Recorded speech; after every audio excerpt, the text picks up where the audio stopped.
right, so this is lecture 2 for the second SOAP Note day.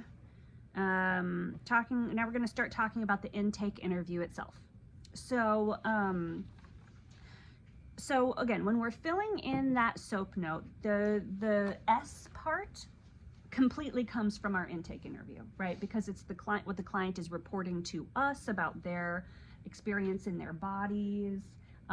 It is us asking them questions also about, like, you know, the history of that, of their focus area and what their requests are. Any session requests are going to go in this area as well.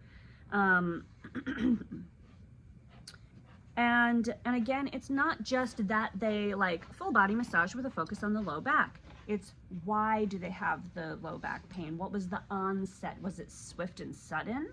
Was it slow roll over the last 10 years? Like, what's the story behind it? And that's important information, because it helps us in our screening processes, right? It helps us determine, is this potentially a red flag? Is this a sudden onset severe pain? Because that's usually a red flag. Is it a, you know, or is it, you know, maybe, and we have to ask questions, and this will help us direct our session, right?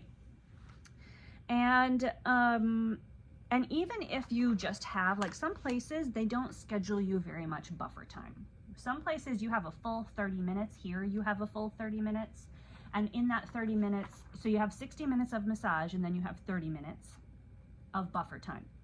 And in that 30 minutes, that's your intake, your client getting dressed and on the table, your client getting, undressed and on the table, and then dressed again afterward, and then your exit interview and your cleanup and getting ready for your next client, right? So you do have to kind of move along, but some places don't even give you that. Some places they schedule clients on the hour, and you just get as much massage in as you can, because it's a 1 hour appointment, not a 1 hour massage. That is becoming less rare, or less common, but you still see it. So it's a good question to ask when you're doing interviews and stuff. But one thing you can always ask is, like, while you're walking, like, oh, do we have a focus area? Oh, low back, left shoulder, whatever. Like, okay, what's that from? What's the history of that a little bit? And they're like, oh, I fell off the roof when I was putting up lights yesterday, and now my back hurts. Did you go to the doctor? Yeah. No, I just slept it off. I have a killer headache too. Yeah, you should go to the doctor.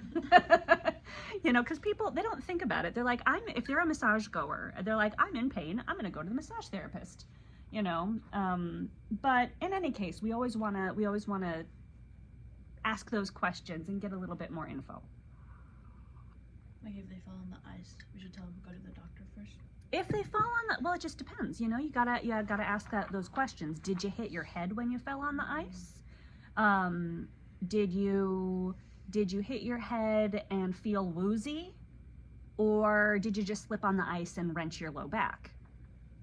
You know, so these follow-up questions, again, this is how we screen our clients, make sure it's safe to work on them, and also guide the session of, like, okay, am I gonna start them face up so that I can get into some of these, like, shoulder muscles, or I'm gonna start them face down so I can get into these shoulder muscles, you know? So this is why we do this intake interview. So there, other than the SOAP notes, which represent the note itself, there is another acronym that people use for the actual assessment part, and that is now HOPS. It used to be Hoppers, but they bundled the R into something else.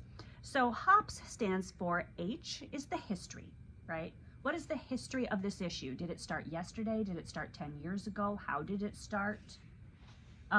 Also, certain things about the history, like, how intense are we talking, right? On a scale of 1 to 10, where 10 is no longer functional, you know, like, if I have, let's say I have hip pain. If it is a 10 out of 10 hip pain, I cannot walk. If it is a 8 out of 10 hip pain, I can limp, but you can tell I'm in pain. If it's a 5 out of 10, I'm in pain, but I can cover it up and mask that limp, right? So where are we? How intense is it? What's the duration, right? How long does it hurt when it, like, if you have migraines, I've got a client right now who chronic migraines. I'm like, okay, when you get a migraine, how long does it last? It's like, once I start getting a migraine, it lasts all day, maybe into the next day, right? Or how frequent is it? I get a migraine 3 times a week, Jesus. right? I know, right? Yeah. Get a migraine 3 times a week. When it starts, it lasts all day. I just have to function as best as I can. And usually the migraine makes it up to like a 7 out of 10. I'm impaired, but I can kind of limp through my day. Sometimes it's a 10 out of 10 where I just have to be miserable in a dark room, right?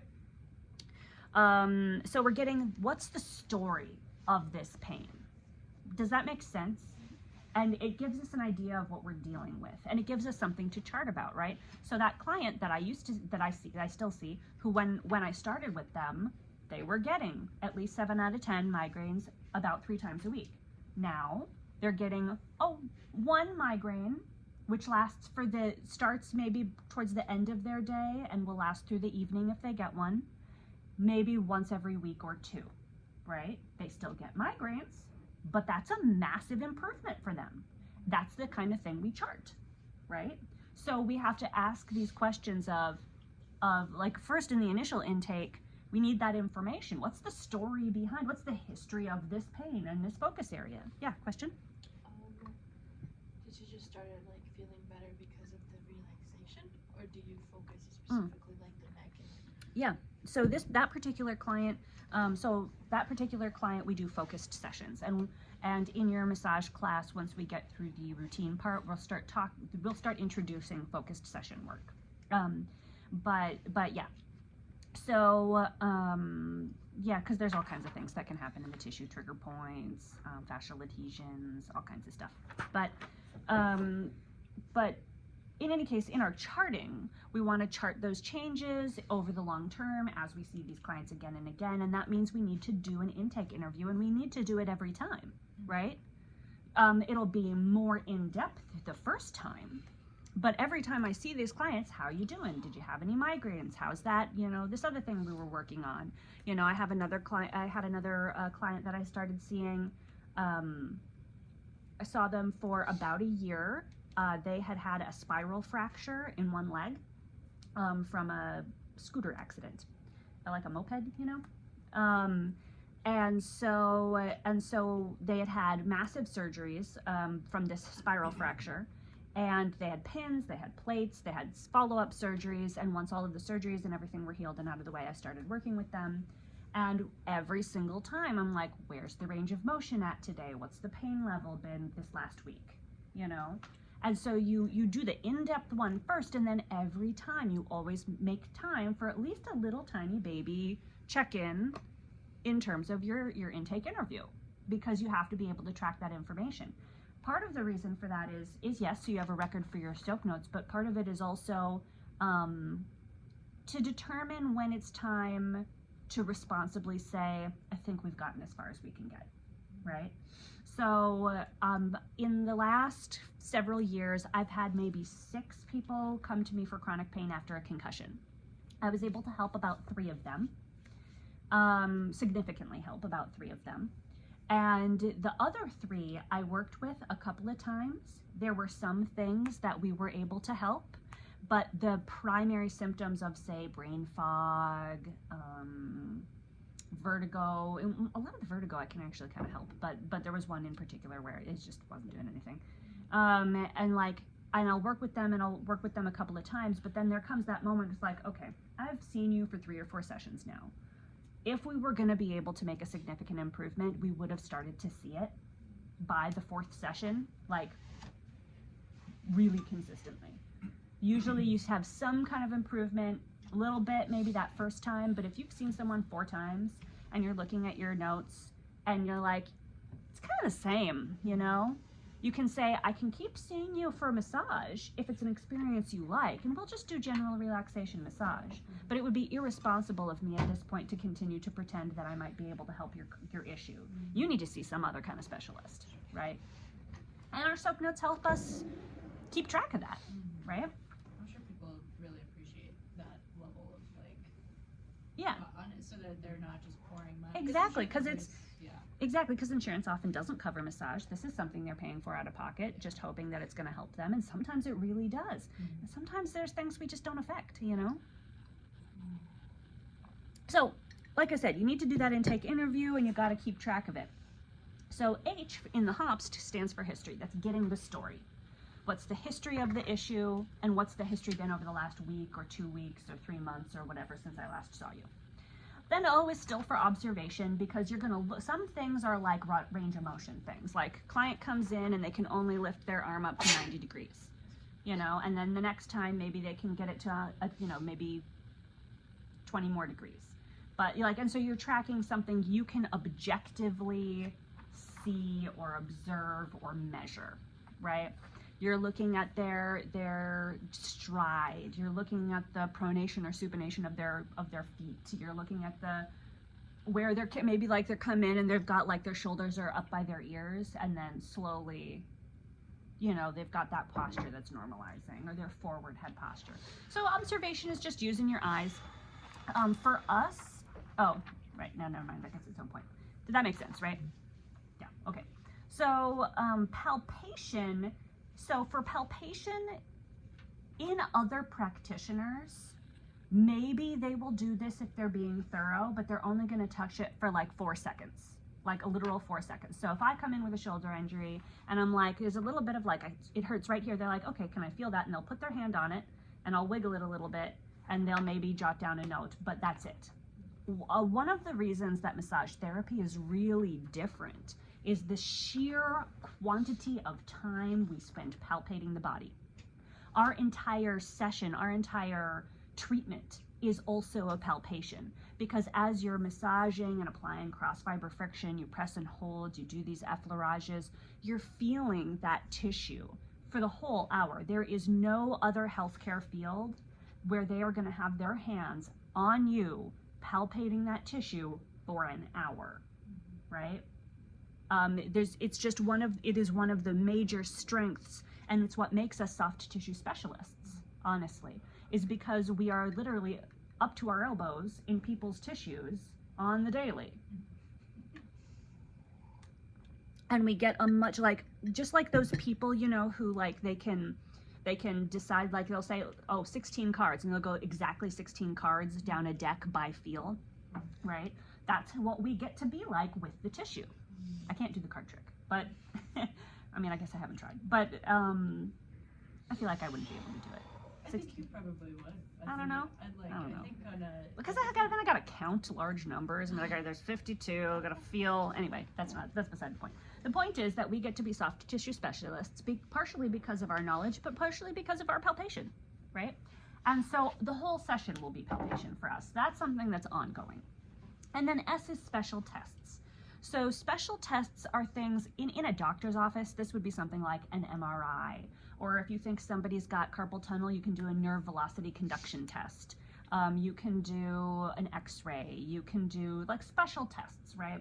As massage therapists, we don't really have access to the vast majority of special tests. Special tests for us involve range of motion testing and resistive testing. There's a couple ones that we'll cover next semester that we have access to and we can do. But what we can do is remember to ask, you fell off the roof yesterday putting up Christmas lights. Did you go to a doctor? Did they do a CAT scan? You hurt your shoulder 20 years ago. Did you ever have it x-rayed? Did you ever, were there ever any special tests performed, right? And what was the result of those special tests, right? So that's HOPS, right? History, observation, palpation, and special tests. So what we're gonna do this week is first, I am gonna do a demo intake interview, which I guess I'll probably start a different video for. So I would look for a volunteer for posterity, because this will become one of our videos that we can post online of a demo intake interview. If you happen to have something that actually is a piece of chronic pain or some kind of history of injury that you're willing to share, then and you also don't mind going on a camera for posterity, then maybe we can get that figured out. So I'll do a demo for you, and then as a class, I'll have you guys figure out. We'll do an intake on me, and then we'll break into partners, right? And for this class, rather than filling out a worksheet, we are going to take, each of you are going to take 3 SOAP note sheets from the bins, and either in class or as homework if we run out of time, we're going to do 3 SOAP note sheets in as much as you can get them done from home, right? Or get them done without doing an actual session. So when you're doing a SOAP note sheet just with the intake interview, you can do the whole S section and probably some of the O. You can't really fill out anything for A because you didn't do a session to have an assessment, but perhaps you could fill out a P for plan if you had any recommendations that you could think of, right? Does that make sense? All right, so I'm gonna stop this video and then we'll do the next one.